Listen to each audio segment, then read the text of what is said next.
Olá, cara estudante concurseiro, sejam bem-vindos ao canal Método da Aprovação. Hoje vamos ter a nossa primeira aula de matemática e vamos falar um pouquinho sobre a teoria dos conjuntos. A teoria dos conjuntos é o campo de conhecimento que estuda as relações e agrupamentos de diferentes elementos matemáticos. Tudo começa com uma simples relação entre um elemento determinado de conjuntos. Vamos a um exemplo. Se o número 5 faz parte do conjunto B, devemos expressar essa relação da seguinte maneira: 5 pertence a B. Nesse caso, o conjunto B pode ser definido como o conjunto dos números reais ímpares, maiores que zero. Portanto, seus elementos vão ficar da seguinte maneira. Se quisermos representar que determinado número não pertence ao conjunto, faremos da seguinte forma: 2 não pertence ao conjunto B. Relações de inclusão. Em alguns casos, alguns conjuntos podem conter elementos que fazem parte de outros, como por exemplo, um conjunto B dos números ímpares maiores que zero tem elementos que também tem no conjunto C, de números reais maiores que zero. Então, será escrito da seguinte maneira: B está contido em C. Da mesma forma que se quisermos indicar que um conjunto não tem elementos que fazem parte de outro, podemos escrever da seguinte maneira, como P sendo um conjunto hipotético. Então, vai ficar da seguinte forma: P não está contido em B. Conjunto vazio. O conjunto vazio, ou conjunto nulo, é aquele que não possui nenhum elemento, podendo ser representado da seguinte maneira.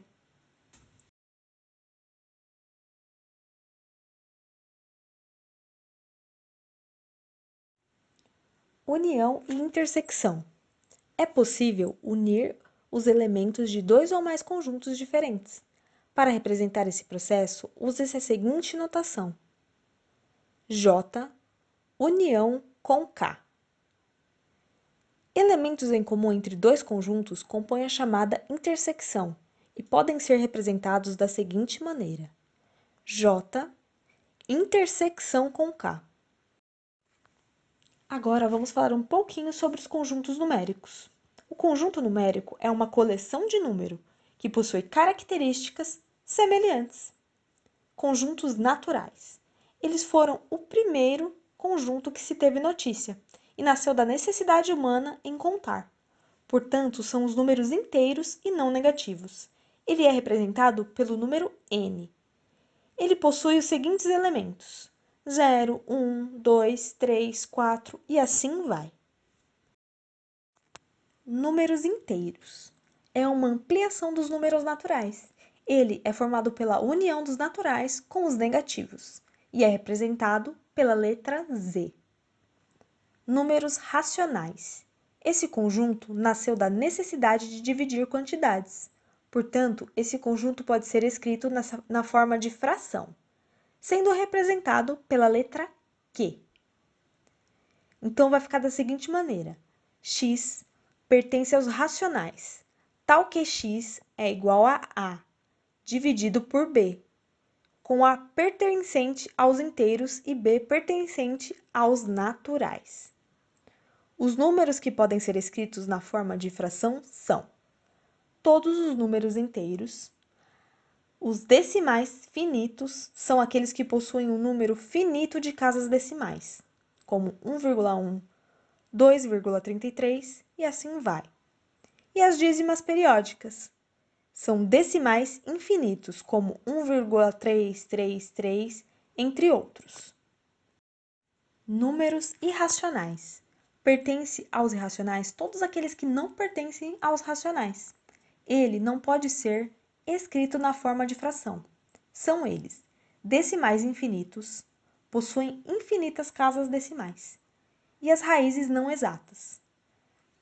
Números reais.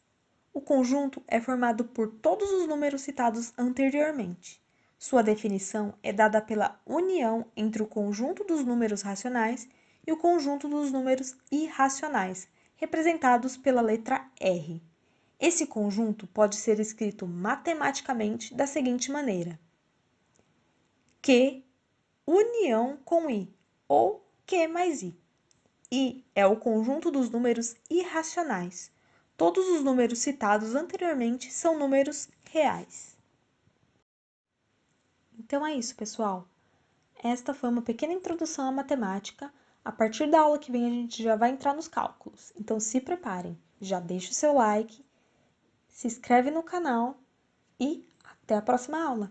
Fui!